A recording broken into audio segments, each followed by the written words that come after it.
El exec, el exec, el exec. El Vélez, el Vélez, el Vélez. El fenómeno que todos quieren ser. El chamaquito que no pueden entender. How we doing, guys? How we doing? Episode 84 of the Exec Talk. I'm your host, Velez. How we doing today? Basically the most lull day in sports right now in the last, 6-7 months. This is the last low point we have before Formula One gets ramped up. NASCAR's on a consistent basis. You have spring training in baseball opening up with all the position players already there taking batting practice. You have NBA starting today again for the final stretch towards the postseason. Football's getting ramped up again with franchise tags and the combine next week. So, this is the last little bit of like slow time before, sports get really ramping up again for what I call the second part of the sports season. You have the first part. It goes from like August, September to February, around there. That's basically football season, college and NFL. And then the second part of the season, the way I divide it is as soon as the football's done, you got All-Star break for NBA, then you have the run to the NBA finals, you have NASCAR all the time, Formula One all the time, Indy starts, IMSA starts, and then you got baseball in April. So with UFC always in the fold and all that, but this is the last little bit of lull before there's nobody playing everybody starts playing today. So we're gonna talk about Formula One, talk about a little bit about football. A lot of Bears stuff going around with Justin Fields. He unfollowed them, said that do you have to follow somebody if you're still messing with them, and all that good stuff. We're going to talk about a little bit about the draft order, which teams should do. We're going to talk about Formula One. The second test got done today. I saw it. We're going to talk about how each team looks and what they've said. Just prepare you, for this next stretch of sports in this beautiful episode. It might be quick. It might be long. Who knows? Like, subscribe, hit the notification bell, follow me on all streaming platforms, on all social media platforms. I'm wearing the glasses today. It's going to be a new thing. I got a little bit of feedback from some of the viewers that maybe I should wear, instead of my glasses, maybe I should put the contacts on, wear some different glasses. I have some different glasses, so today these are the pair. Let's get started. So starting with Formula One, second day of testing got done today. They get 24 hours, which is 3 days. Wednesday you get 8 hours. Thursday 8 hours, and Friday 8 hours. So tomorrow's the last day of testing. Stuff that we found out first day of testing was Verstappen is still at the top of the timesheets, and that's not good. Obviously, we want a competitive season, and having Verstappen already starting to creep out, a second and a half when he wants to in a lap. We don't know fuel loads. We don't know how much fuel was in the car. That obviously slows the car down, especially on a race run and stuff like that. But with the softest tire, he was the fastest. He logged in the most laps on lap one, so the reliability is incredible. The design of the car, everybody zigged and they zagged. Last year, Mercedes made the mistake, or not the mistake, but they made the design flaw of going with a no side pod type of car, and they had to deal with that for the rest of the season. Well, 2 seasons actually, they've dealt with that problem. So with the dominance that the RB19 had last year, that's the Red Bull car from last year, with all the dominance and all the success that car produced, a lot of the teams, most of the teams, every team but Red Bull copied that car essentially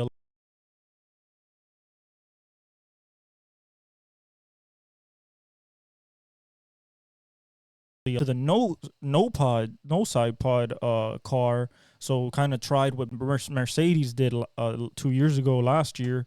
That didn't make it work, but now they're making it work, and that's what Red Bull does. Their goal is to go one better than last year, so they won 21 out of 22 last year. They're trying to go 22 for 22 or 25 for 25 this year. Listen, I don't want to see that. I believe that McLaren has shown up with a package that can possibly challenge if tuned right. They were only like a second or 9/10 behind Verstappen throughout the practice when they really pushed it. First day, Lewis didn't get in the car for Mercedes. It was George. He was pretty competitive. Lewis got in today. He was at the top 3 of the timesheets. I like that. They weren't really pushing, but they were nice in there. What I wanted to see from today after the day 2 of practice is I wanted to see how Checo, Sergio Perez, the other Red Bull driver, was going to do with the same car. Because although we love to blame Verstappen, for, kind of destroying the field. The reason he destroys the field is he's also a hell of a driver, of the likes that, we've only seen with, he's up there in the names. He can be mentioned with the greatest. He could be mentioned with the Prost, with the Sennas, with the Hamiltons, Schumachers, Villeneuve, like, Vettel's, Alonso's. Like, you can put his name up there. He's had 3 championships in a row. They're going for 4. I don't want to see that happen. Since they're practicing they're testing at the same track that they run next week. So round 1 in Bahrain. Maybe the results for next week will be kind of inconclusive, even if they win, because there's so many different types of tracks, slow tracks, fast tracks, and everything like that. They all dominated and everything last year, basically. So, we're hoping that that's not the case this year. Everybody else looks to have taken a step up. Everybody but, I guess, Williams and Haas. But we were kind of expecting that because, Haas has to understand they removed a lot of people from the team, brought in new people. Gunther's not there anymore as the team principal. So, they're going to start from the bottom, and they're going to try to pick up. Their goal right now in testing is to figure out the long pace. And what long pace mean like the race pace, like when you have to go 70 laps, 60 laps on a full fuel run. They had a problem last year where their tires did not last. They had a lot of tire degradation. And, it was slowing them down, causing them to take pit stops early, just kind of taking them out of the race and not really having them be competitive. Williams had a fuel pickup issue with the fuel cell in day 1. Day 2, it seemed like they were running better with Logan Sargent. He clocked in over 100 laps today, so that was nice to see for that team. Williams know they're in the back foot as well. Everybody kind of went to the RB19 style, same type of side pods, everything. A little difference here and there from each team because, the aero is always independently developed, and so is the engineering. So, every car is different, but the silhouette and how the cars look is very telling towards the success that the RB19 had last year. The biggest thing for me that I still haven't seen is the DRS. How powerful is the DRS on that Red Bull? The DRS last year was almost unmatched for Red Bull. They couldn't be passed even when another person was at under DRS. It was it looked unfair at times. It looked really unfair when they were passing people because it was extremely easy. The driver in front, once they were in DRS range of the Red Bull, there was really no shot of defending or keeping your position. Maybe if they made a mistake trying to go on the inside and overcook the corner and not braking, maybe you had a chance to maybe keep that position for one more corner, but it was just too dominant last year. On the front of the Red Bull, they also have a second team. You know, we've known them at Toro Rosso. We've known them as Alpha Tauri. Now they're known as Team RB or V Card. Um, their car is basically almost a carbon copy from the RB19 last year. It's running well. They're expecting to be in the top 5 beginning of the season and then work their way up to the front. The problem with that is being a Red Bull team, they work in close connection to Red Bull, closer than ever before now, from because of the deal that they just did last year. Um, so they get a lot of their technical data from Red Bull and all that. And the reason why that's a problem is because if they get into the top 5 positions, that means you're knocking out an Aston Martin, you're knocking out a Ferrari, you're knocking out a McLaren, a Mercedes, an Alpine. You're knocking out one of the other manufacturers, and it's just a Red Bull team. You get what I'm saying? Like, it's just like a kind of like a proving ground, even though they have Daniel Ricciardo on the team, but they're kind of just like putting him there to see if he can perform at the level that he used to maybe move on from Checo and put him into the seat next to Verstappen and give him another shot at the Red Bull main team. But for me, it's, you know, I would rather see another team. I would have rather seen another manufacturer that would have been Audi or Andretti take over that spot. I don't think that having 4 cars on the grid and taking 20% of the spots is good for the sport. That's just me. They've done it for a while. They've had it since Minority, and then that turned into Toro Rosso, and then that turned to Alpha Tauri, and now into Team RB. The car looks good. Daniel looks good, comfortable in the car. I love Daniel as a driver. I've always liked him ever since he was at Red Bull, and even when he was in Renault. He never had success at McLaren, but the car was never suited to him. He had injury last year with the hand. So, you know, overall, I think that, you know, if the team is competitive and challenges for podiums and stuff like that, you know, it's good for them. But at the same time, like, the competition is kind of diluted because you're removing one of the contenders out of it. You know, whether that's a Ferrari, a Mercedes, an Alpine, an Aston Martin, a McLaren. I just don't think that that's very nice for them to do. Another team, McLaren, like I said, now Lando Norris looks great. So does Oscar Piastri. The car looks good. It looks like they're going to be the second most competitive car.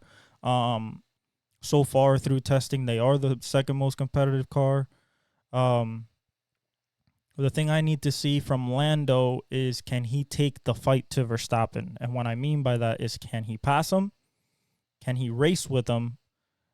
And can he be consistent enough week after week after week to maybe make it a conversation for a championship at the end of the season? If we look at last season, Verstappen locked up the championship with 3 races to go. So it was really not a real factor. It was more for second place last year. Hopefully it's not like that. The word around the paddock, at least after day 1, I don't know if the day 2, I have to see the coverage review of day 2, but after day 1, it was a lot of like, oh, it looks like this championship's over with Red Bull. But, you know, still hoping, still have my fingers crossed that maybe Mercedes or Ferrari or McLaren or maybe, you know, Aston Martin or Alpine like shows up and challenges and makes it interesting. Like I said, I don't want to see the first 10 laps of Bahrain and he's up and Verstappen's up 6, 7, 6, 7, 8, 9, 10 seconds over Lando or anybody else. And there's really not a competition. And, you know, the race really becomes like, all right, let's watch from second back. Because the guy in first is not, unless he commits a grave mistake. And even then, like, he can recover if the car's that good. He's done that before. So, overall, I think that, for Sauber, people like the new livery with the stake and kick, and I think it looks good in the black and green. I think that car with Valtteri Bottas and Zhou Guanyu, I think he's going to do better. It seems like it's doing better from last year.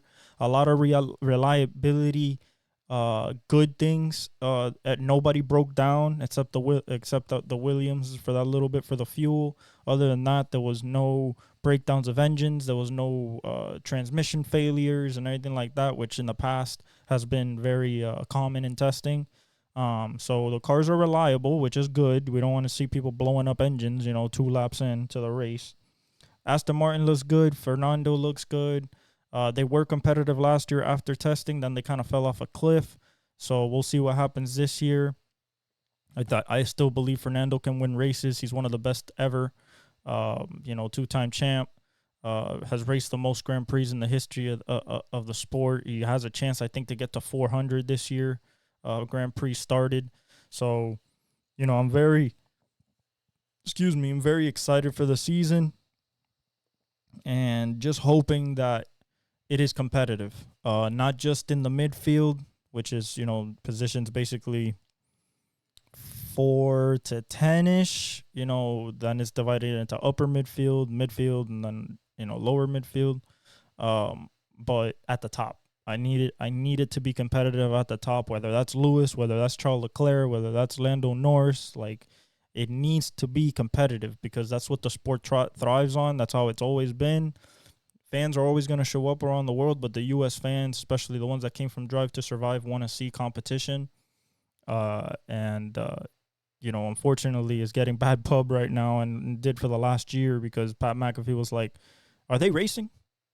NASCAR's better. Indy's better. And I tend to agree when it comes to the competitive nature of those series. All right. So let's get to a little bit of NFL news here.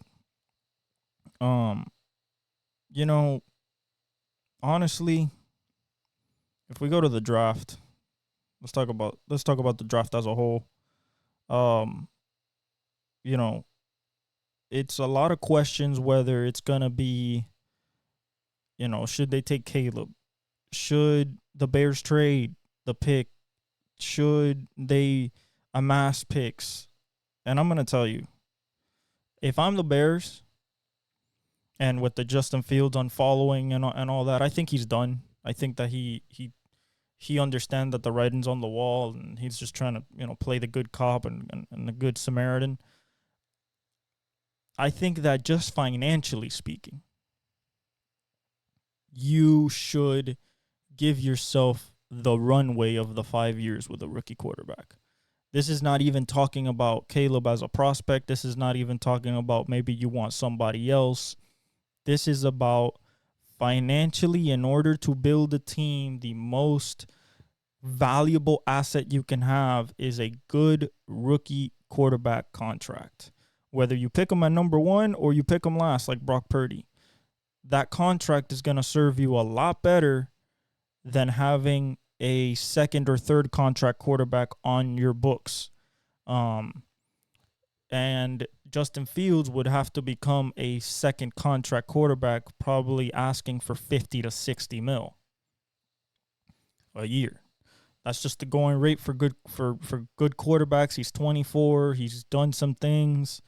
Would he be the type of guy to take 40 or 50? I don't think so. This is his first big contract. I'm guessing that he wants to, line the pockets good for the rest of his life and his family's life.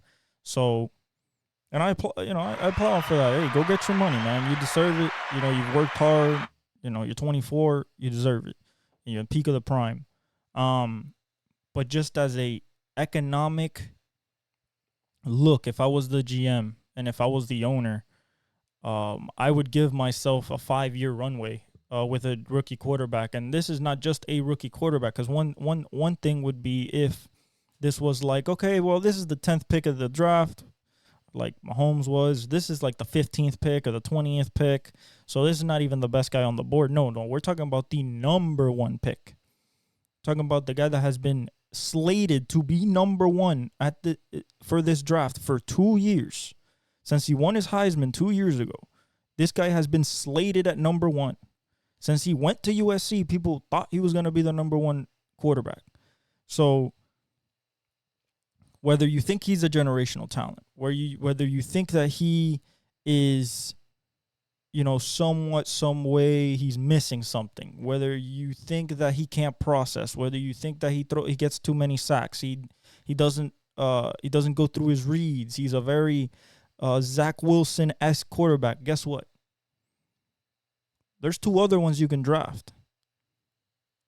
But the complete package of getting a 5-year runway to be able to build around that rookie quarterback, I believe that is the best way to go. And, I've been mocking them, Caleb Williams, since day one, and I'm still going to keep mocking them, Caleb Williams, since till the draft comes, even after the combine, regardless of what happens.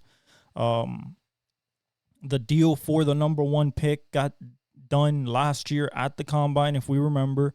So if Justin Fields will be moved, and we're gonna talk about where they're talking to go send him in a second, but if he's gonna be moved, it will probably happen at the combine when they get their eyes on Caleb Williams. What teams would go after Justin Fields? Who would be in the running to go get his services? There's 2 teams that have come up. One that we have talked about ad nauseum because it's his hometown, and it just makes sense. And the other one because the guy that was formerly at his hometown coaching is now the offensive coordinator over there, and that's being the Pittsburgh Steelers. Now, Atlanta. Raheem Morris is a defensive coach, so it would have to be through the OC how this gets built. He does have every weapon that he needs, and I mean every single weapon. Every weapon at every position. Blue chip player in Bijan Robinson at running back, blue chip player in Kyle Pitts, blue chip player in Drake London. You have a blue chip player in Lindstrom on the line, Matthews. So you have what you need on the offensive side of the ball to be successful. Now, what you don't have is a proven track record with the coach, because he hasn't coached in years as a head coach. And also, there's not a really culture of winning there.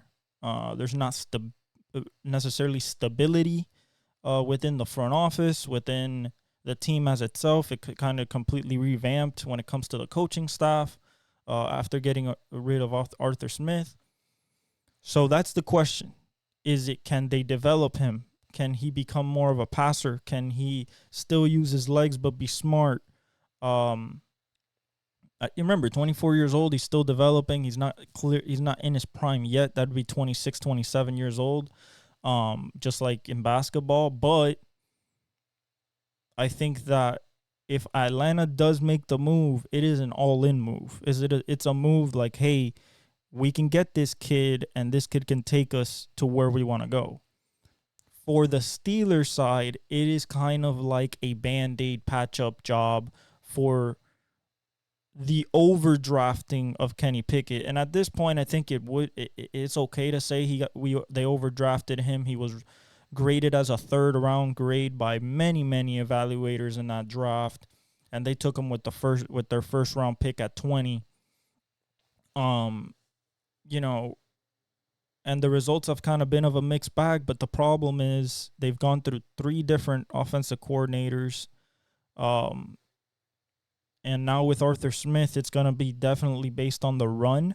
A lot of Najee Harris and Jaylen Warren is what I see in their future. Now, when you have a guy like George Pickens, Deontay Johnson, and Pat Freiermuth, I don't understand, why, and Kevin Austin, why there is this, reluctancy to air out the ball, to find your best weapons, to use your best weapons. For you to have that level of talent on the perimeter, and for you to be like last in targets of over 20 yards, and like don't want to throw over the middle, one of the least wide receiver targeted teams in the league, barely use your tight end, which you took at a very high pick. It's just counterintuitive to me. And with a guy like Arthur Smith, he didn't use Drake London. He didn't use Bijan. He didn't use Kyle Pitts. He liked to use his backup tight end. He liked to use his backup running back, his 4th, 5th string receiver. So I don't know how that's gonna fare with, even if you get a guy like Justin Fields, if you're, the offense is gonna hinder him by not letting him use George Pickens or Deontay Johnson or Pat Fryermuth. Like, whether it was decision and process based, or the play is built to go to that, second string, third string, you know, not main guy receiver. Um, I think that will be a big flaw for Arthur Smith, that if he can fix, they can be dangerous if they get Justin Fields. The defense is good. People say that, all they need is an offense, and then they can get off and running. Listen, the reason that Kenny Pickett does not work is not because he's not good, because he's not Zach Wilson. He's not Boo Boo Kachu Cuckoo. You know what I'm saying? He's not doo doo. But at the same time, like, when you look at that division, you're looking at Joe Burrow, Lamar Jackson, and Deshaun Watson. Even if you don't think much about Deshaun Watson right now, he's better than Kenny Pickett. It's just what it is. Joe Burrow's an MVP candidate. Lamar's a 2-time MVP and the reigning MVP. So you're dealing with guys for 8 games of your season that, if you're at a disadvantage at the quarterback position, you just put that much more pressure on your defense, on TJ Watt, on Alex Highsmith, on Cameron Hayward and Minka, to make plays for you, turn over the ball. You're living on the Dallas Cowboys edge, basically. If your defense don't score for you, your offense, for some reason, in spurts that are important, they don't show up. So them, basically, to me, getting Arthur Smith was to try to get back to the Steelers lifestyle, the Steeler way, the day that, R.I.P. Franco Harris and Jerome Bettis, and, when they had those guys, that's what they're trying to go back to. And I get it, but we're in a spread football league right now, and if all you're going to do is run the ball 35 times a game and pass 15 times, I don't think you're winning many games versus Joe Burrow, Lamar Jackson, Pat Mahomes, Justin Herbert, C.J. Stroud, Anthony Richardson, Aaron Rodgers, Josh Allen, Tua. Guys, I'm just naming the AFC here. This is just the AFC. This is not naming Brock Purdy. This is not naming, if you want to put in Dak and Jalen Hurts. Like, this is not naming anybody in the NFC. This is just AFC. That's what they got to face. A legend in Pat Mahomes, a guy that basically is setting up a Hall of Fame resume in Josh Allen, a guy that's basically already a Hall of Famer in Lamar, a guy on that trajectory with Joe Burrow if he stays healthy, a guy on that trajectory in Justin Herbert if he stays healthy and brings success. Like, yes, you're going to have, most of the time, you should have a coaching edge against your opponent. The only times you're not going to have a coaching edge is against the Chiefs. In my opinion, against the Chargers, I think Harbaugh's a better coach than Tomlin, personally, based on his track record. Other than that, Belichick is gone. So, most of the time you should have a coaching advantage when it comes to whoever you're facing in the AFC, unless it's, the Chiefs or the Chargers. But actually, Harbaugh and Mike T, Jim and John, I think they're on the same plane, so, it's a nice chess match. But Arthur Smith, for me, might do the same thing. Even if he's not a coach, he's the offensive coordinator. If he doesn't prioritize George Pickens, he's going to want to leave. He's already shown, this past year that he was these past 2 years, he was very frustrated with his target share. Deontay Johnson will be a guy that wants to leave. Pat Fryermuth, you haven't used him. He's a great tight end, kind of like he's kind of like a Jake Ferguson, T.J. Hawkinson. Like, he's one of those high volume tight ends that you can use, and you're not using him at all. He's one of the least targeted tight ends in the league, especially this last year. So for Justin Fields, would that be a good move? I mean, you have it would be a triple threat with the pass run of him being able to run and Najee and Jalen. But at the same time, I just think that even if they make that move at quarterback, it'd be kind of desperation to try to catch up of who's in their division. Obviously, with Kenny Pickett, they're on the back foot, and kind of behind in the fact that everybody in their division can throw on the run. Lamar can throw on the run or run. Joe Burrow can throw on the run very accurately, and so can Deshaun. So if that's the main skill set you're looking for to try to, even the odds based on your defensive prowess, I get it. But if I'm Justin Fields, I want to go to Atlanta, just because it's a whole new culture down there. I'm going back home, and I have a feeling that Raheem Morris is going to definitely make use of his number 7 pick from last year, his number 10 pick from the year before, and number 4 pick from the year before. It's just me. I just think that he will use those guys more than Arthur Smith did, and Jonnu Smith is not going to be the leading receiver for that team.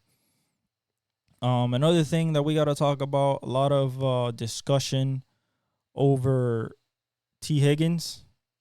We touched on it last pod, that they should tag him. But when we look at teams that could go after him, I'm looking mainly at the Jets, Bills, and Chiefs. Depending on money, that depends on where he might go. Could a surprise team jump in there? Could a possible like Tampa Bay jump in there to try to replace Mike Evans? Could a possible Cowboys hop in there to replace Brandon Cooks? There's a lot of possibilities out there, but I think the most aggressive people that are gonna be in the hunt for him are gonna be the Chiefs, Bills, and Jets. The Jets need a number 2. He's T. Higgins is a number 1, so you put him over Garrett Wilson, and you have a young core there for Aaron Rodgers. Also, there is not rumors, but people speculating that maybe Devontae Adams heading back to reunite with A-Rod from the Raiders to the Jets. I can see that happening. However, why would Antonio Pierce, Max Crosby, Aiden O'Connell, why would they make him leave? He has to leave off his own accord.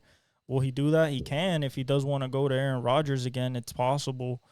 But looking at how the team is now, the number 1 need for the Jets is offensive line.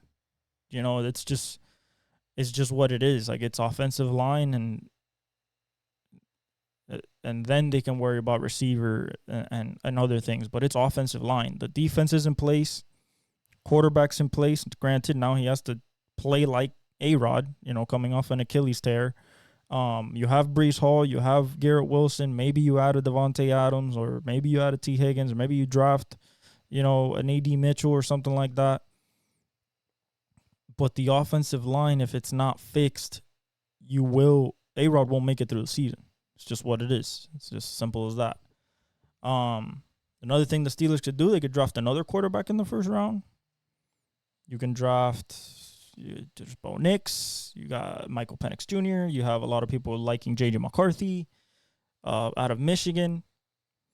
You can try to trade up all the way to try to get one of the big 3. I don't think any of those teams are trading down. Belichick is not there. I don't think that culture is there anymore of trading down to get more picks and, forsaking the future at the most important position. The way that the draft is shaking out right now, according to experts, it's a lot of Caleb Williams, Jaden Daniels, then Drake May. If I'm Gerard Mayo, I love that. Yeah, let me take Drake May. Let me take the Josh Allen copycat. Essentially taken right out of the blueprint room from Josh Allen. Big arm, big size. We will find out all this other hand size and all the explosiveness and all that in the combine next week. But overall, if you're looking for a guy to that has all the physical tools and looks the part, Drake May's your dude. Now, the reason they're saying Jaden Daniels is because he has the prettiest deep ball of this class. He's the most accurate with it, including Michael Penix. He has a great arm. He might have 4.3 speed with the legs. He can process. He was throwing the studs. He was throwing to Malik Neighbors, who's going to be possibly a top 10 pick, or not possibly, most likely a top 10 pick. And, he was throwing to Brian Thomas Jr., who would go in the first 3 rounds. So, but so did Joe Burrow, through to Jamar Chase, through to Justin Jefferson. So, you take the good with the bad. Overall, for a team like Washington at the 2 spot, with a guy like Cliff Kingsbury as your OC, supposedly they might try to trade up to 1 to try to get Caleb for Cliff. If I'm the Bears, I don't do it. Now, this all depends on the combine, because how they throw, granted, everything is on tape, right? It's like, show me on tape what you are, and then at the combine, I can put in 2 to 2 together to see body, movement, strength, explosiveness, and then match it to the tape. Whether you are faster on tape and you just have in-game speed, which is what like Puka Nacua and people like Pat Mahomes and stuff like that. That's called in-game speed. That's the speed you can't really measure with a GPS. You can't really, with pads on, with a helmet on. You're fast in game, not just running the 40. So if those 2 things match up, then Caleb can possibly go 2, go 3. Maybe the Bears do trade out of the pick and try to get more and keep Justin Fields. But right now, I think they're not keeping Justin Fields. They will take Caleb 1. So Jaden Daniels and Drake May will be the decision for the Redskins at 2, making it very easy for the Patriots. Either take Jaden Daniels, the Heisman Trophy winner, or take the prototype, assembly line guy, that looks like Josh Allen, and Drake May out of North Carolina. Other things, Mike Evans is a big topic. Where's he going? Is he going to resign? I personally, people saying that he might go to the Chiefs. I just think the Chiefs don't have enough money to go after a guy like that. I think it's better to go build through the draft. There's a lot. This wide receiver class is so deep and so scary, to be honest. Like, even at the 32 spot where they're at, I think that there will be value there. Whether that's an Xavier Worthy or a Leggett or, A.D. Mitchell. Definitely, you're not going to get a Roma Dunze. You're not going to get a Keon Coleman. You're not going to get a Malik Neighbors. Interesting things that I've been hearing, I've been seeing about Marvin Harrison Jr. Some people say that he's not all the cracked up he's cracked up to be. I think that's all going to be put to bed at the combine, because if he runs a 4.38, if he runs a 4.4 at 6'4", 210, I think that just with that and a broad jump of 11, 10.5, 10.8, some crazy, in a shuttle, and just the running the gauntlet, not dropping passes, being sharp on his cuts, being a technician, that's what's going to sell. Because the thing about Ohio State wide receivers, and they've been success stories like, the last few years, definitely, when you look at, Chris Olave and Garrett Wilson, Michael Thomas, you got to understand that what you see on tape sometimes is dictated on what the other team's doing. One thing you cannot take away from Marvin Harrison Jr., this guy has extreme hands, just hands, period, extreme ball tracking, ball skills, route running, everything you want from a technician, just like his father. Everything you want from a technician. He has the size. He's shown off the speed. What people are saying is that Malik Neighbors is more of a physical freak, which I understand. That's what LSU breeds. You look at a guy like OBJ, you look at a guy like Justin Jefferson, you look at a guy like Jamar Chase. Jamar Chase especially, he's a genetic freak. But when you what Bryant Hartline does, and he's the wide receivers coach at Ohio State. I think he's the OC now, if I'm not mistaken. What he does, he teaches you the position from the inside out. And what that means is that the first thing we're going to work on, we're going to work on releases. We're going to work on your stem. We're going to work on your top of your route. We're going to work on going away from leverage, reading coverage, reading leverage, where you can sit down, where you should keep going. So he teaches the nuances of the receiver position. That's why you see a guy like Garrett Wilson with the extreme talent mesh with the technicality. See a guy like Chris Olave, speedy but really smooth on his routes. Jackson Smith and Jigba, one of the smoothest route runners that you'll find from the slot position. So to me, I think that he's still number one just because, as soon as he steps into the field, I think he's going to be an impact player. Whether he's drafted by Arizona, which is what I think is going to happen, what most mock drafts have him going by, is after the first three quarterbacks, unless somebody trades up, Marvin Harrison's going number 4 to Kyler Murray. And I think it'll just give Kyler Murray another guy like a DeAndre Hopkins where it's just throw it up there, and most of the time he'll come down with it. He'll have to learn the game, of course, get probably a little bit more physical. Instead of 210, maybe play at 215, closer to 220 with his frame at 6'4", not be that slender. But overall, what I see from the kid is a number one receiver. Now, I do love Malik Neighbors. I do love Rome Odunze. We've talked about him ad nauseum here, especially with the deep ball accuracy and the deep ball skill tracking, hands, strong hands in any condition. He caught the touchdown, back shoulder fade. He is going to be a red zone weapon. So is Marvin Harrison Jr. So is Malik Neighbors. There's a lot of red zone weapons in this class. When you look at Leggett from South Carolina, looking like a DK Metcalf. You have a guy like A.D. Mitchell for his size. Marvin Harrison Jr., Malik Neighbors, Keon Coleman, Rome Odunze. These are all red zone threats. Xavier Worthy's more like a take a top off. Troy Franklin out of Oregon, take the top off.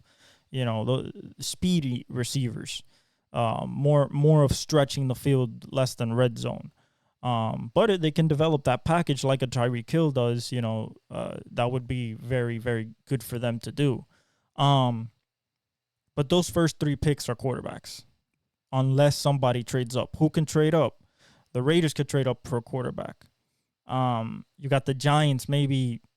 I mean, they already know they're screwed because they gave Daniel Jones the $40 million contract.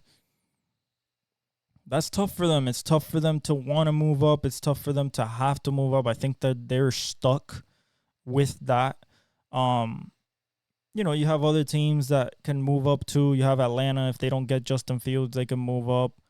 I think that there's a lot of possibilities to move up, but I don't think that there's going to be a lot of action to move up because it's all going to be based on what the Bears do. If they trade the pick, then whoever moves up will get Caleb. If they keep the pick and take Caleb, I think it'll be pretty smooth. I don't think anybody's trading out of the first 3 spots because everybody's a quarterback-needy team at the first 3 spots. And we're talking about quarterback-needy like we need him. We need a quarterback, period. It's not like we have somebody in place. You look at Sam Howell and something like that, but if you have a shot like a Jaden Daniels or a Drake May, you shoot it.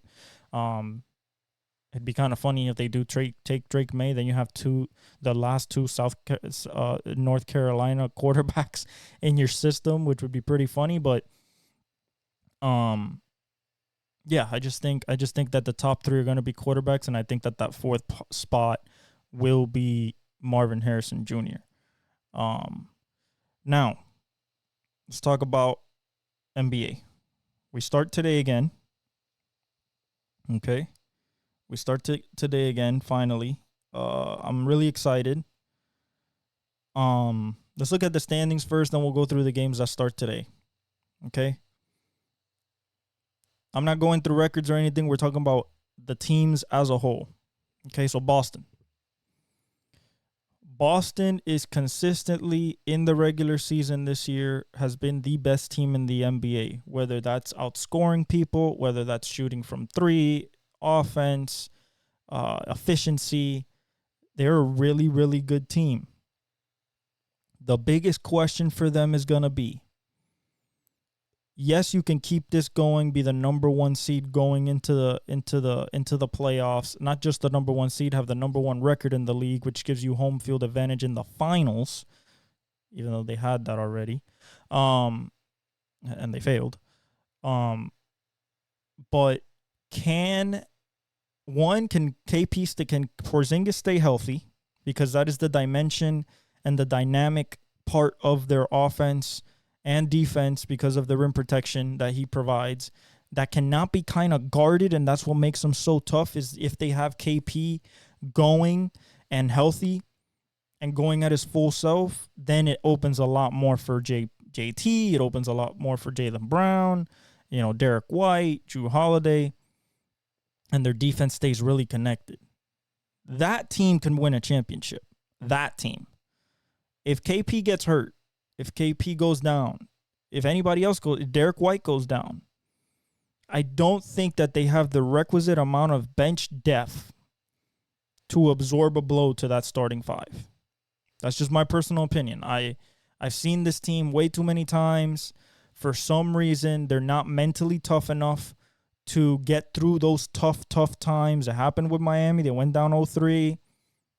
It happened with they came back and won the series, but they happened with the Bucks. They were down as well, and they took it to 7 games. But I just don't. There's something inside me that ever since that 2022 finals has told me that the Celtics just don't have enough. Either it's mental fortitude, whether it's the ability to adjust and say, oh, my three is not falling today. Let's not shoot 60 of them. How about we get to the rim? How about we do some slashing? How about we do some cuts?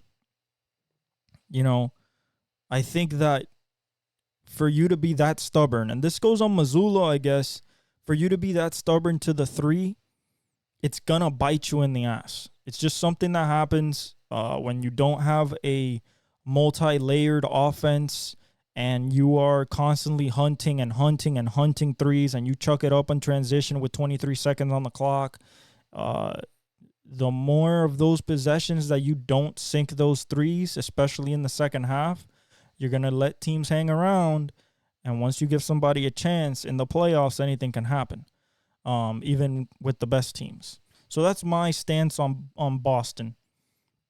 The last thing I'll say about Boston, I don't think that Jason Tatum is an MVP candidate, on the contrary to Stephen A. When you look at a guy like Shea, Luka, Giannis, and Jokic and their numbers, what they bring to the table, 27 a game, 36% from three. It's not doing it for me. Everybody, there's guys scoring 27. I mean, Trey Young scoring 28. Anthony Edwards on number one in the West, he's scoring 26. You got Kevin Durant almost scoring 30. So to me, it's just not enough. It's not enough to give him an MVP nod. I think Jokic right now, because of the efficiency, because of the fact that they haven't turned it up yet, and we're going to see it the second half of the season. I think that Denver's going to definitely turn it up a fair bit, and we're going to see them really, really get organized and start getting ready for that run to try to get a repeat. I think that overall, I believe that this, Jason Tatum has just not done enough. Whether that's because the lingering of the 2022 failure in the finals or all that, if that's what's holding him back, it's not fair, but it is what it is. They did it to Joel Embiid, and they still do it to Joel Embiid.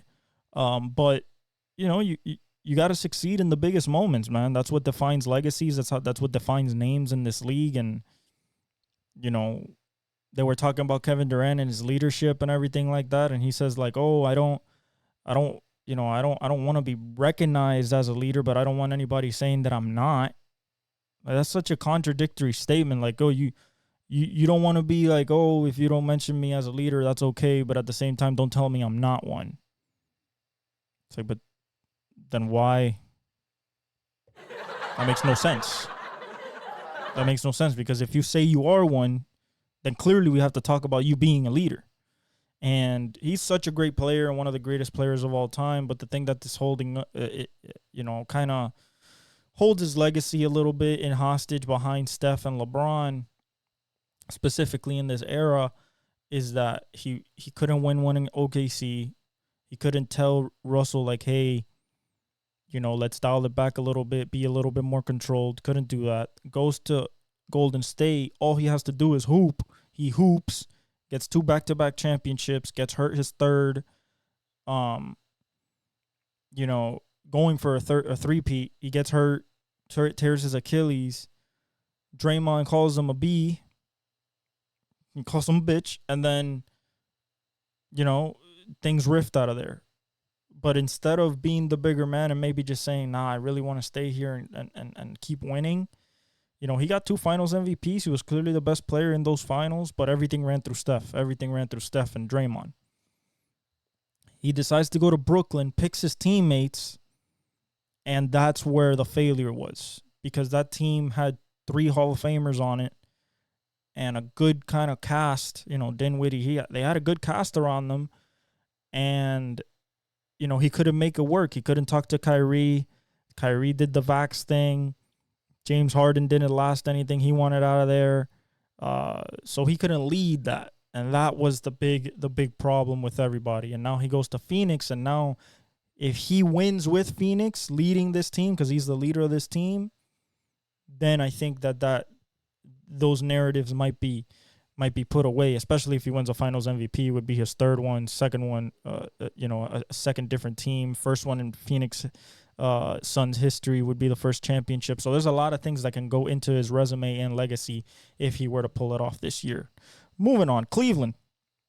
Listen, they're number 2 in the East right now, and I'm super proud of them and everything, but this is still whimsical. Okay, this is still, are you sure? Are we sure? I just don't think so. There's something about this team, and when they get into the nitty-gritty of the playoffs, even though Evan Mobley's shooting the 3 now, even though Darius Garland is healthy, even though Donovan Mitchell's playing out of his mind, there's something about this team that if they still face a New York Knicks, if they face a Philadelphia with Joel, if they face a Boston, if they face even the Bucks, I just don't think they have enough. I don't think that they have a way to mitigate if Donovan gets stopped. I don't see a way where he could get stopped and they can get 30 from Darius Garland, or can put the ball in Evan Mobley's hands and be like, yo, Evan, please take us to this win.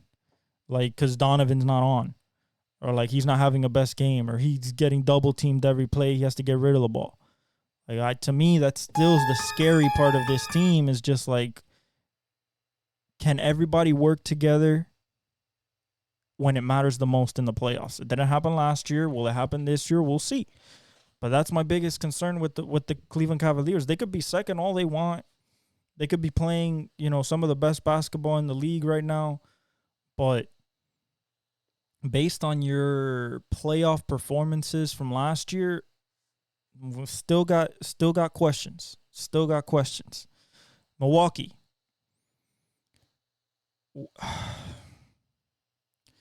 Hard to say. Why? Simple. Will Damian Lillard be Damian Lillard? Such a simple question, right? But no, it's not a simple question. What does that mean? Dame is having his least efficient season, his most tentative shooting season, and he just looks like the offense is not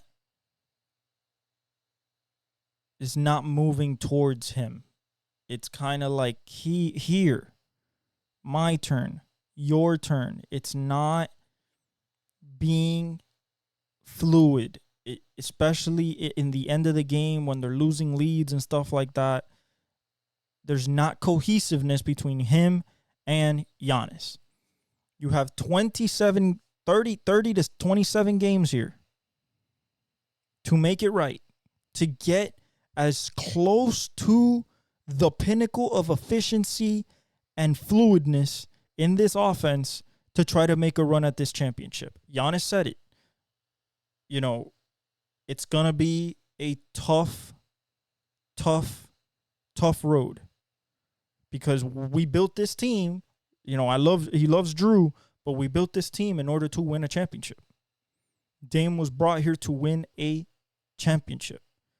So when you think about that, I think that overall they will. I think they will figure it out. I think Dame is good enough. I think Giannis is good enough. And Doc, although we have our questions about him, he's dealt with big personalities before. He's dealt with big, superstars before at the Clippers, at the Sixers, at Boston. That to me, I think that he will figure it out. I think Dame will figure it out, especially coming off of this 3-point shooting and All-Star Game MVP. I think that builds confidence in him that he's still the player that he knows he is. And I think we're looking at a big second half from Dame leading into the playoffs. I think the Milwaukee Bucks are going to be a lot better. New York Knicks, it's all about health. Just get healthy. Get OG back. Get Julius Randle back. Get Hardenstein back. Get Mitchell Robinson back. DiVincenzo's playing out of his mind, being one of the best 3-point shooters on elite efficiency, with shooting almost 9 a game. Josh Hart is still being one of the best defenders and best dirty work guys in the league. I think it's just about health, Brunson, keep him afloat just a little bit until OG gets back, until Julius Randle gets back, and Mitchell Robinson. And I think this team will have a serious case for even the Eastern Conference Finals. I think that they're that strong, especially on the defensive side of the ball with OG Anunoby and Julius Randle in the back line with Mitchell Robinson when he's healthy. I think that is a very potent back line, whether that's shot blocking or even strong enough to hold against some of the biggest front lines in the league, even in the East. When you talk about Milwaukee, Boston, even Cleveland with Jared Allen and Evan Mobley. So overall, I like this team a lot. Orange and blue skies, nothing but orange and blue skies, like Stephen A says right now. That's what it is. No big concern there. I think that they'll be fine as long as they get healthy. And I think they will. I don't think that anything is a season ending or anything like that. Philadelphia is all rides on Joel Embiid. All on Joel Embiid. That's it. That's the magical potion. The magical potion is Joel Embiid. Will he be healthy enough? Will he be the same player in the playoffs? First of all, the first thing, when's he coming back? 10 games before the season's done? Right at the playoffs? He needs a ramp-up period? What is he doing? That's the first thing. Second thing, Tyrese Maxey, Tobias Harris, and Buddy Hield. Buddy Hield was a move made by the 76ers in order to pair him up with Joel Embiid and open up the floor when he gets back. Right now, Buddy Hield is being one of the main scorers on the team. Can you win enough games, stay in it? You're in 5th place right now. Can you win enough games and stay in it till when he comes back, he can get ramped up and he can be that 36 a game scorer in the playoffs? If he's the same player, this team has very legit shot to win the title. I think with Joel Embiid playing like that, if he plays like that or even a little bit better in the playoffs and takes that playoff push and tick that he needs to take, I think with a guy like Tyrese Maxey, Buddy Hield, and Tobias Harris with Kelly Oubre, I think that they have a very legit shot if everybody stays healthy. And, like I said, it's all in Joel Embiid's health and play that they can make it to the finals and they can, give Denver or the Clippers a run for their money. Indiana. This is all going to be based on how Pascal and Tyrese are going to work together, play together. Will Ben Mathurin be a big part now that Buddy Hield is gone? Will he be a big part of the scoring? And, can Andrew Nemhard and Jalen Smith and Miles Turner, can they play defense? We don't know. They haven't played defense all year. You have the best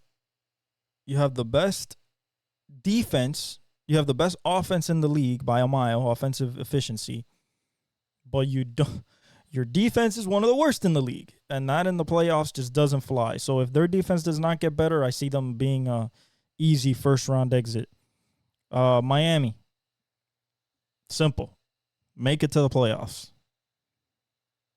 You guys might think that that's, blasphemous to say or too simple. No, because this is what Miami does. Miami is make it to the playoffs. Once you make it to the playoffs, everything else, the different defenses show up. The Spoelstra genius shows up. Jimmy turns into playoff Jimmy. Now, Bam is going to be the big key. Tyler Hero is going to be the big key. And Jaime Jaquez is going to be the big key. But other than that, it's all to make it to the playoffs. I think that's what they're playing for. I think that they're playing literally, hey, we are going to battle to make it to the dance. And there's a couple teams like that. The Lakers, Golden State, they just want to make it. They don't care what seed they are. They know that they're proven and they can get there. If they just make it to the dance. So that's for Miami. Orlando, keep it up. Orlando's keep it up. Everything from now on is gravy. You've had a successful season based on what you've done the last 3 years being mediocre. I think Paulo and Franz can jump another level this next 27 games. I think that they can get on a run, possibly challenge for the top 6. Everybody's pretty tight, so this is going to be a battle, but I think Orlando has a shot to get into that top 6. Chicago, no shot. You're done. Decide what you're going to do in the offseason. That's your thing. Even if you make it to the play-in, what's good if it's for if you're going to get whooped in the next round if you make it through. Atlanta, same thing. Supposedly it's Trae Young going to the Lakers this summer. I guess. Then Atlanta would be stuck, I guess, with DeJounte Murray and Jalen Johnson. That would be it. That means you have nothing to, maybe you get some picks from the Lakers, some first round picks that you can use. But other than that, if Trae Young does go to the Lakers this offseason, Atlanta might be one of the worst teams in the NBA moving forward. Not that they're any great right now. They're mid, even below mid, 24-31. Quick ones on the non-contenders. Brooklyn, 2.5 games back. Can they contend? We don't know. Jacques Vaughn is gone. They were saying that they wanted to build the offense around Ben Simmons. They didn't. The team didn't like that, so that's why Jacques Vaughn got fired. They wanted it around Mikal Bridges. I think the offense should be predicated on Mikal Bridges and Cam Thomas. I think those are your two best scorers and best penetrators. I like Cam Johnson.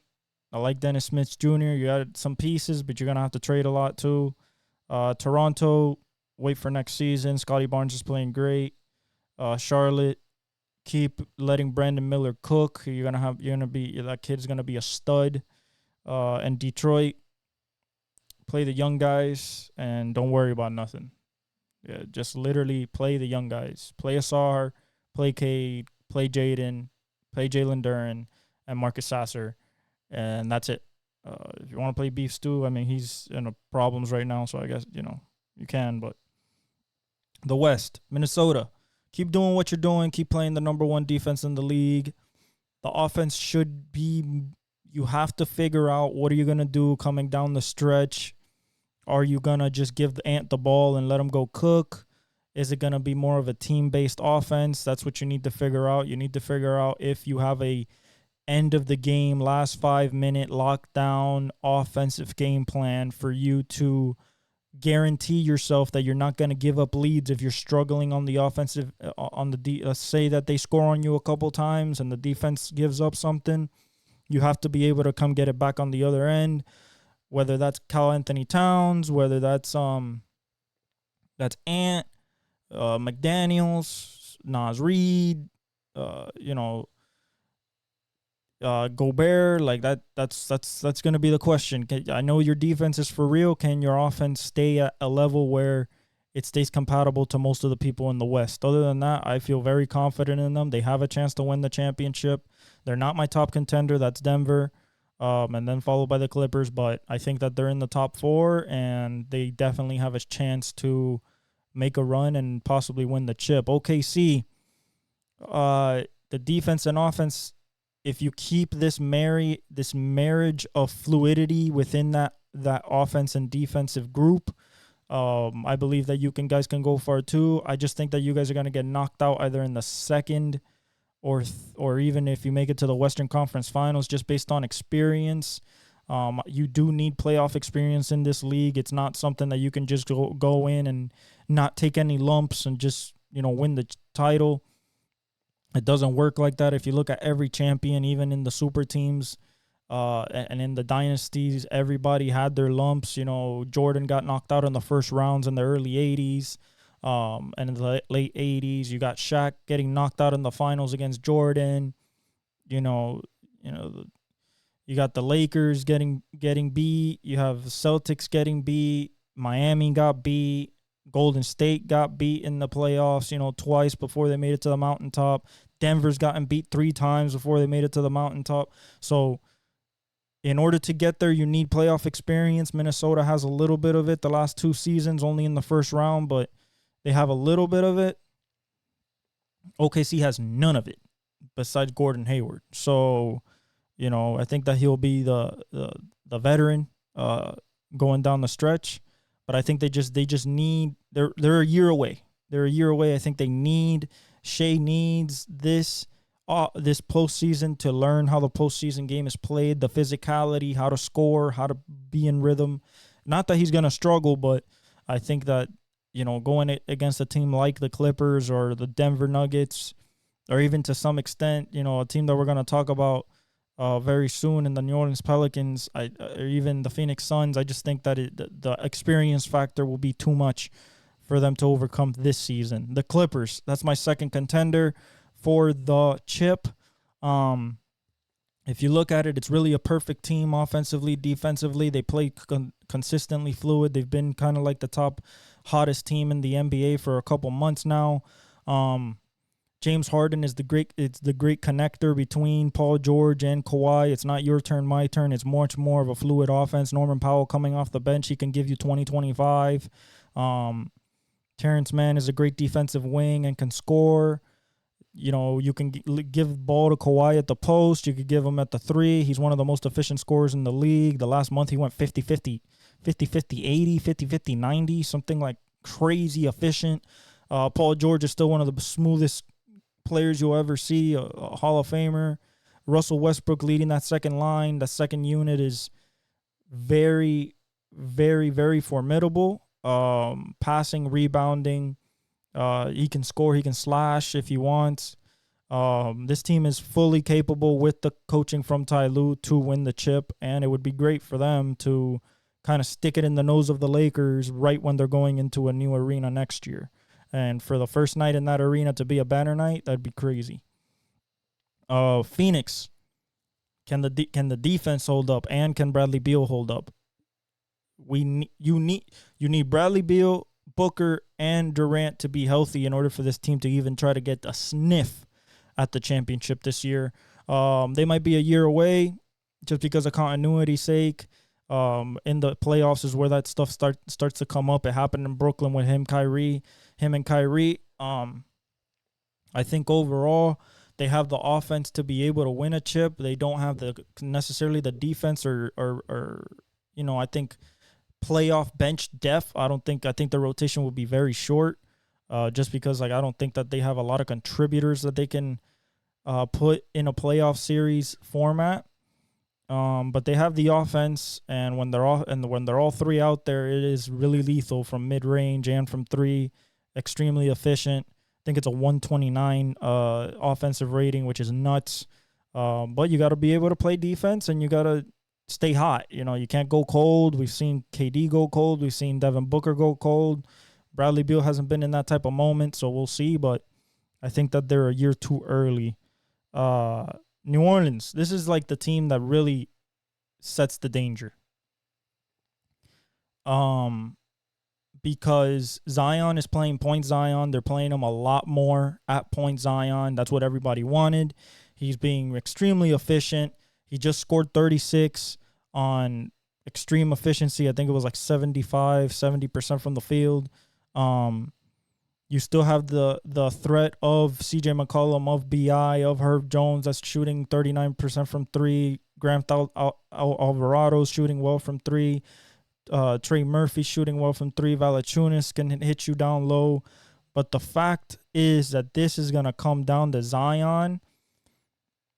And Zion right now, the way he's playing scary. And the reason he's playing scary is because he's finally in shape. You're seeing Zion finally be in the shape that he was in his rookie year. He's explosive. He's getting up to the rim. He's jumping. Looks like he has his vertical back. And he says he's like 93%. And if he's 93% and playing this way, it's going to be very dangerous if he gets to 100%. So that's what New Orleans is based on. New Orleans is based on all Zion. If Zion's healthy, they're going far. If he's fully healthy and he's fully engaged into the playoffs, he can win they can win the chip. And I wouldn't be surprised. Dallas, Kyrie and Luka, Derek Lively, PJ Washington, Daniel Gafford. That's it. That's what it's going to be. Can Daniel Gafford and PJ Washington and Derek Lively provide enough of defensive rim protection in order to disrupt teams enough that Kyrie and Luka can just do what they do on the offensive side of the floor? Can Derek Lively, PJ Washington, and Daniel Gafford be the lob threat that they need, that Luka and Kyrie need? All those are questions. I believe that they can do it. Once Luka and Kyrie get into the playoffs, they're different monsters. So I think that if the defense gets shored up, especially in the interior with Derek Lively, PJ Washington, and Daniel Gafford, those two additions, and the rookie, I believe that they can go very far. And with Luka and Kyrie, if they get hot during a 2-month stretch going to the finals, they can win it as well. Sacramento is going to be what's going to Domantas Sabonis going to do in the playoffs. Can he out rebound? Can he be out physical other bigger guys than him in the paint? He's leading the league in rebounding right now, but he does that every year. We have to see it in the playoffs. That's just what it is. I like De'Aaron Fox. I like Malik Monk. I like Keegan Murray. I like Harrison Barnes. Like everybody else in that team is pretty good. It's just going to come down to, can Domantas Sabonis dominate like he is dominating on the boards during the regular season? We saw that last year against the Golden State Warriors. It was kind of hit or miss against Kevon Looney, and that's why they probably lost in 7. So the Lakers, they've been playing good. It's just going to come down to the health of Anthony Davis. Knock on wood, he's been great this year. LeBron James, he's been great this year. Can Austin Reeves and D'Lo keep this surge of scoring and this surge of efficiency? If they can, they'll be a threat. If they can't, they'll fall by the wayside. With the rumors of what LeBron's going to do this offseason and, the Golden State Warriors going after him and stuff like that, this is one of the make or break years, I believe, for this, because Bronny's coming out next year. So although I think he's staying as a Laker forever, I don't think he's jumping to any other team. It's going to be very interesting to see. They just want to make it to the dance as well, and they believe that they're dangerous enough to beat anybody. So we saw that last year. They went to the Western Conference Finals with a put together squad at the deadline. No such moves this year, so it's all consistent. But at the same time, it's going to come down to AD being like AD every game. LeBron still being efficient, still being good. And Austin Reeves and D'Lo taking the secondary scoring to places where they can score 119, 120 a game and play solid defense and win games. And Golden State, they were on a little run. They are 8-2 in their last 10. We have to see if this momentum carries to the second half. I believe it will. I believe Clay will start coming off the bench and adding a certain level of scoring to that bench unit. Pods, they're going to run with the small lineup. They're going to run Kuminga, Draymond, Pods, Curry, and Wiggins. I think that's what they're going to run with. They're a really good squad when they run that squad. Bench Jackson Davis, Klay Thompson, Quinones, Santos. It's going to be a put-together group, but if there's anybody that can do it, it's Steve Kerr and Golden State, and it's going to rest on the shoulders of Steph Curry. It's going to rest on the shoulders of Draymond Green and Klay. Wiggins, if he could get back, he's starting to get a little bit more efficient. Kuminga, if he could be that player of 20 a game and almost 10 rebounds as a 21-year-old that he's doing right now, it all holds well for them. I think they're going to make a push. Not that they're going to be some crazy and get into the top 6, but I think that they will be in the play-in and definitely make a push to try to get into the playoffs. Utah is right there. They just have to keep playing Keontae George and Lauri Markkanen, develop that core. If they make it to the play-in, it's great. If not, they have a building block for next year. Houston, at this point, it's literally run Van Fleet, Cam Whitmore, Amen Thompson, Sengun, and when Tari Eason comes back, that should be your starting 5. I don't see why Jalen Green should start anymore. I think that Cam Whitmore is by far the better player, and he should be starting, to be honest. Memphis, keep developing G.G. Jackson. I think that he can be a star for you, maybe even a third option behind Desmond Bane, maybe a second option behind Ja. He has that type of potential. He's only 19. I think that you keep developing G.G. Jackson. You start him, let him. He's hitting like 40% from 3 right now. He's long. He can slash. He can play defense. So I think that was really good by them in the second round. And I think they should develop him into the weapon that he might be for them in the future. Portland, run the young guys out there. As soon as Shaedon Sharpe is healthy, run Anthony Simon, Shaedon Sharpe, and Scoot together with Ayton and maybe Chris Murray, and just run that lineup. Try to develop Scoot, try to develop Anthony, develop Shaedon into playing together. They're right backcourt. Scoring wise, slashing, one's powerful. I think that Scoot gaining his footing. I think these 27 games for Scoot are going to be huge for this rookie year and for the perception of the future for him. You should give him the keys and let it ride, because you have nothing to play for. And then Antonio, just let Vic and Vassell do their thing. You're playing for nothing this year. This is like Pop said, this is a development year. I think that it should just be Vic and Vassell kind of just putting up numbers and win what they can, and really just being competitive on the floor. That's it for the NBA preview for the second half. MLB, Juan Soto with the Yankees, he reported. He says that he wants to be there a long time. We'll see what happens. He just wants to win. The Yankees just want to win. Orioles going to be a big topic of discussion this season because of Corbin Burns and everything that they have, maybe bringing up Jackson Holliday for the opening day roster. The Pirates with Paul Skeens, are they going to bring him up? You have the Reds with all the young cats with Matt McCain, and McLean, and Eddie De La Cruz, and Carson Armstrong, I think his name is, and Benson. A lot of young kids, you always have the Dodgers, Shohei, Yamamoto. They reported Shohei was swinging great. Freeman saw Yamamoto pitch. He faced him, and he said, "I'm thinking he's on our team." So that tells you how good he is. The Astros, they're running it back with the same team now with Josh Hader as the closer. That's gonna be nasty. We have to see what happens to Blake Snell, whether he's gonna sign somewhere or not. What is gonna happen with Cody Bellinger? Resurgent season last year, so we'll see what the former MVP, either demands or accepts in free agency. But other than that, it's going to be a very, very good second half of sporting season, I believe. It's going to be exciting, especially basketball, baseball, Formula One, NASCAR. I'm excited for all of it. Thank you. We're going to keep going through it here. The Exec Talk, I'm El Velez. Thank you for watching. Subscribe.